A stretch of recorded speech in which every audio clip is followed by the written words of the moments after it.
Tragedy and epic. I think in the first few chapters, पहिल्याच काही चॅप्टर्समध्ये दिस topic was discussed. पहिल्याच काही 6-7 चॅप्टर्समध्येच पोएटिक्समधल्या. जसं तुम्हाला माहीत आहे की ट्रॅजेडीचा जन्म कशापासून झाला, तर एपिकपासूनच झाला. एपिक्समधले जे काही छोटे छोटे काय म्हणतो त्याला आपण, फ्रॅगमेंट्स होते, those fragments were acted or performed on the stage and they were converted into tragedy. तर जरी ट्रॅजेडीचा उदय इपिक मध्ये झाला असेल तरी दे हॅव मेनी डिफरन्सेस. आधी आपण सिमिलॅरिटी काय ते बघूत दोघांमध्ये, ट्रॅजेडी आणि एपिक मध्ये. Both of them imitate noble men in action. Number 1चं सिमिलॅरिटी काय आहे की ट्रॅजेडी आणि इपिक हे एक काम करतात, ते म्हणजे इमिटेशन. आणि इमिटेशन कोणाचं करतात, तर नोबल मेन इन ॲक्शन, म्हणजे नोबल मेनचं इमिटेशन करतात, त्यांच्या ॲक्शनचं इमिटेशन करतात. ओके, वाईट लोकांच्या ॲक्शनचं इमिटेशन करत नाहीत. नोबेल मीन्स उच्च दर्जाचा, चांगला. Have unity of action. Okay, या दोन्हीमध्ये सुद्धा युनिटी ऑफ ॲक्शन आहे. ओके, ट्रॅजेडीमध्ये पण आहे आणि एपिकमध्ये पण आहे. Have unity of have plot. दोघांमध्ये सुद्धा प्लॉट आहे. ओके, प्लॉट सगळ्यामध्येच असतो, कॉमन आहे. दोघांमध्ये हे कॅरेक्टर आहे. ओके, कॅरेक्टरही सगळ्यांमध्ये असतं. थॉट आहे आणि डिक्शन आहे. म्हणजे हे जे 6 कन्स्टिट्यूएंट पार्ट आपण पाहिले ट्रॅजेडीचे, तर त्या 6पैकी first 4 are available in epic also. Okay, plot, character, thought and diction हे 4 इपिकमध्ये अवेलेबल आहेत. मग आता डिफरन्स काय आहे, तर डिफरन्स पहा. Tragedy is superior to all forms of literature according to Aristotle. आपलं म्हणणं नाही आहे ते. अरिस्टॉटल म्हणतो की हायेस्ट फॉर्म ऑफ लिटरेचर कोणतं असेल इन हिज एज और अकॉर्डिंग टू हिम कोणतं असेल, तर दॅट इज ट्रॅजेडी. ओके, सगळ्यात वरच्या लेवलचं एकदम बेस्ट असं लिटरेचरचं फॉर्म, दॅट इज ट्रॅजेडी. मग इपिकच्या बाबतीमध्ये तो म्हणतो की epic is second to none except tragedy. म्हणजे इपिक हे कोणालाही दुय्यम नाही आहे, म्हणजे दुसऱ्या नंबरवर ते येत नाही, फक्त ट्रॅजेडी सोडली तर. म्हणजे इपिक नंबर 1ला आहे, पण जर ट्रॅजेडीला तुम्ही आणत असाल कम्पॅरिझनमध्ये किंवा कॉम्पिटिशनमध्ये, तर मग मात्र इपिक हे सेकंड नंबरला येते, फर्स्ट नंबरला ट्रॅजेडी जाते. ओके, म्हणून ट्रॅजेडी फर्स्ट नंबरला आणि इपिक हे सेकंड नंबरला, असं अरिस्टॉटल म्हणतो लिटरेचरच्या हायरार्कीमध्ये किंवा त्याच्या इम्पॉर्टन्समध्ये किंवा सुपेरियरिटीमध्ये. त्यानंतर tragedy follows unities of time and place. हे आपण पाहिलं 3 युनिटीजमध्ये. ट्रॅजेडीमध्ये या 2 गोष्टी आपल्याला सापडतात, युनिटीज ऑफ टाइम आणि युनिटीज ऑफ प्लेस. आणि त्याचबरोबर युनिटी ऑफ ॲक्शन तर आहेच, आपण वरच पाहिलं. Epic violates unities of time and place. पण एपिकच्या बाबतीमध्ये मात्र ते दोन्हीही युनिटीज, विशेषतः टाइम आणि प्लेस, हे व्हायोलेट करतात.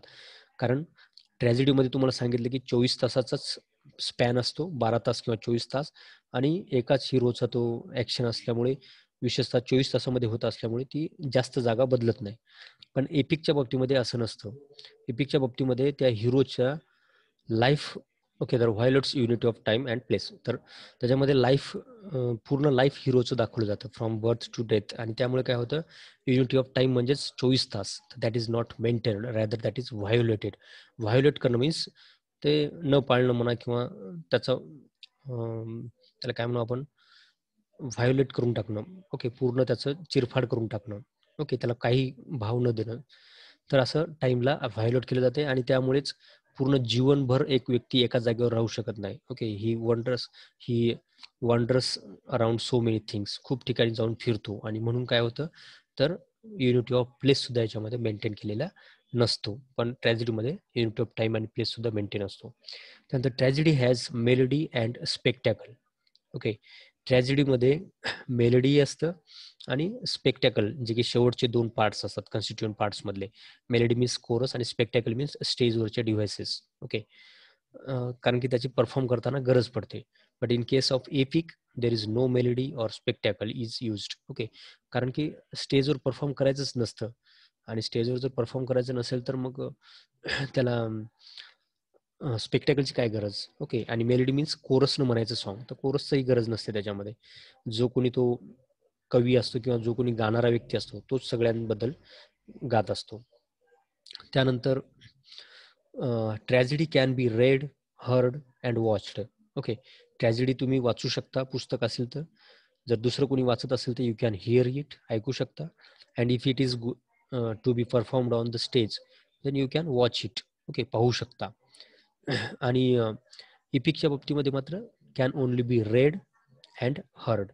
एक तर तुम्ही वाचू शकता, नाही तर ऐकू शकता. दोनपैकी एकच तुम्ही, सॉरी, दोनच करू शकता. एक तर वाचू शकता किंवा ऐकू शकता दुसरं कोणी वाचत असताना. पण पाहू शकता का? तर नाही. ठीक आहे, जर तुम्ही तुमची इमॅजिनेशन पॉवर चांगली असेल तर in your mind you can watch it. पण जनरली स्टेजवर तुम्ही ते पाहू शकत नाही. ओके, तर फिफ्थ डिफरन्स कोणता आहे? तर tragedy only, sorry, tragedy is only probable, sorry, in tragedy there are only probable incidents.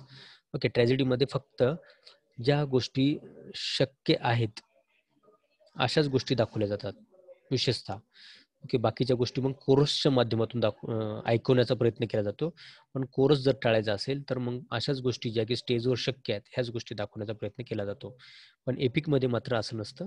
Okay, there can be improbable things also. Okay, ते रथ हवेत उडणं असेल किंवा पक्षासारखे माणसं हवेत उडणं असतील, तर हे सगळ्या गोष्टी इम्प्रॉबेबल आहेत जे की एपिकमध्ये घडू शकतात. पण ट्रॅजेडीमध्ये घडणं थोडंसं इम्पॉसिबल आहे किंवा शक्यतो टाळलं जातं ते. त्यानंतर tragedy is understood by both refined and lower people. Refined means उच्च दर्जाचे म्हणा किंवा हाय क्लास पीपल, आणि lower people means low class people, workers. तर या दोघांनाही ट्रॅजेडी समजायला सोपी जाते, कारण की ती स्टेजवर परफॉर्म केली जाते. बऱ्याचदा काही डायलॉग जर तुम्हाला कळाले जरी नाही तरी त्या लोकांच्या ॲक्शनमधून, त्यांच्या हावभावामधून, बिहेवियरमधून you can guess what that person wanted to say. त्याला काय म्हणायचं आहे हे आपण गेस करू शकतो. कुठं? ट्रॅजेडीमध्ये, कारण की आपल्या समोर ते लोक ॲक्टिंग करत असतात.